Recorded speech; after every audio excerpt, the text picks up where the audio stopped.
Hello aspirants, welcome to my YouTube channel. आज के video में हम पढ़ेंगे पार्टीशन ऑफ बंगाल। अब पार्टीशन ऑफ बंगाल क्यों हुई, इसका इम्पैक्ट क्या था, मुस्लिम और हिंदुओं का क्या रिएक्शन था पार्टीशन को लेकर और इसके कंसिक्वेंसेस क्या निकले। आज के वीडियो में हम डिटेल से पढ़ेंगे। अब पार्टीशन ऑफ बंगाल 1905 को हुई थी। अब इसकी मेन वजह क्या थी? बंगाल जो था सबसे बड़ा प्रोविंस था इंडिया का। अब इसके काज़ में से एक काज़ यही भी आता है कि भाई इसका जो एरिया था ना बहुत बड़ा था, वेस्ट एरिया था।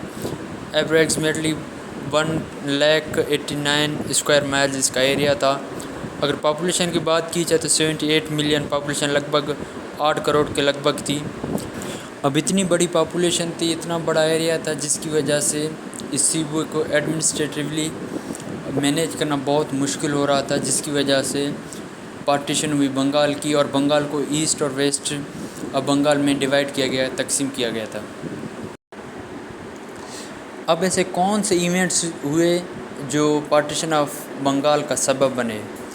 सबसे पहले Lord Curzon became the viceroy of India from 1898 to 1905। अब जो लॉर्ड कर्जन है वो इंडिया के वाइसरॉय बने 1898 से 1905 तक। उसके बाद provincial governors complain about administrative difficulty. अब जो सूबाई गवर्नर ने उन्होंने कंप्लेन की वाइसरॉय को एडमिनिस्ट्रेटिव डिफ़िकल्टी के कि भाई ज़ाहिर सी बात है, इतना बड़ा सूबा है, इतनी ज़्यादा इसकी पॉपुलेशन है, ठीक है, तो इसको एडमिनिस्ट्रेटिवली मैनेज करना उनके लिए मुश्किल हो रहा था। तो उन्होंने वाइसरॉय से डिमांड की पार्टीशन की। उसके बाद इसके रिस्पॉन्स में जो Lord Curzon prepared a comprehensive plan of the partition and sent approval to British government.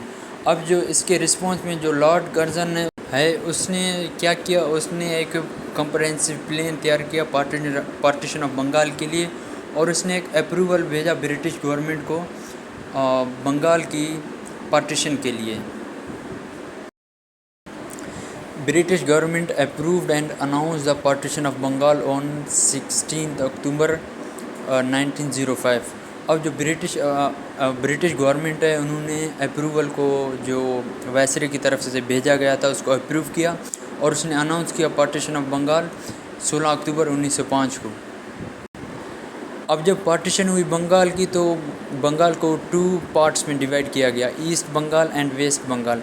East Bengal में मुसलमानों की अक्सरियत थी और वेस्ट बंगाल में हिंदुओं की ज़्यादा मेजॉरिटी थी। तो ईस्ट बंगाल, इसके साथ असम का भी एरिया आता है। तो ईस्ट बंगाल में जो टोटल पॉपुलेशन थी 32.5 मिलियन, मतलब 3 करोड़ 20 लाख के लगभग थी। अब जो ईस्ट बंगाल में जो मुस्लिम्स थे 18.5 मिलियन, मतलब 1 करोड़ 80 लाख थे। मतलब ये कि ईस्ट बंगाल में मुसलमानों की मेजॉरिटी थी और जो हिंदू थे 1 करोड़ 20 लाख थे। ईस्ट बंगाल में हिंदू 1 करोड़ 20 लाख थे, जबकि मुस्लिम्स 1 करोड़ 80 लाख थे और इसकी टोटल पॉपुलेशन थी 3 करोड़ 20 लाख। और जो बंगाल था उसमें जो है ना 41% जो पॉपुलेशन थी वो ईस्ट बंगाल के हिस्से में आ जाती है और जो बाकी रिमेनिंग 60% पॉपुलेशन है ना वो वेस्ट बंगाल के हिस्से में आ जाती है। अब जब पार्टीशन ऑफ बंगाल हुई तो ये पार्टीशन मुसलमानों के फेवर में थी और जो हिंदू थे वो इस पार्टीशन के अगेंस्ट थे। मुसलमानों के लिए इसलिए फेवर में थी कि मुसलमानों को एक अलहदा वतन मिल गया, अलहदा एक इलाका मिल गया, वो जो चाहे कर सकते थे, क्योंकि पार्टीशन से पहले हिंदू मुसलमानों पर डोमिनेट थे। अब इस पार्टीशन के बाद, इस पार्टीशन के रिज़ल्ट में हिंदुओं ने क्या किया कि भाई एक मूवमेंट स्टार्ट की जिसे स्वदेशी मूवमेंट कहते हैं, बाइकआउट मूवमेंट कहते हैं।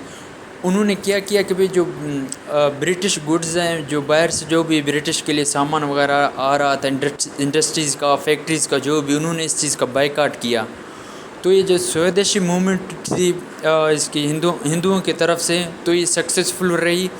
एज ए रिज़ल्ट इसके 1911 को जो पार्टीशन ऑफ बंगाल हुई उसको कैंसिल कर दिया गया था। तो थैंक यू सो मच दोस्तों, मिलते हैं अगले वीडियो में।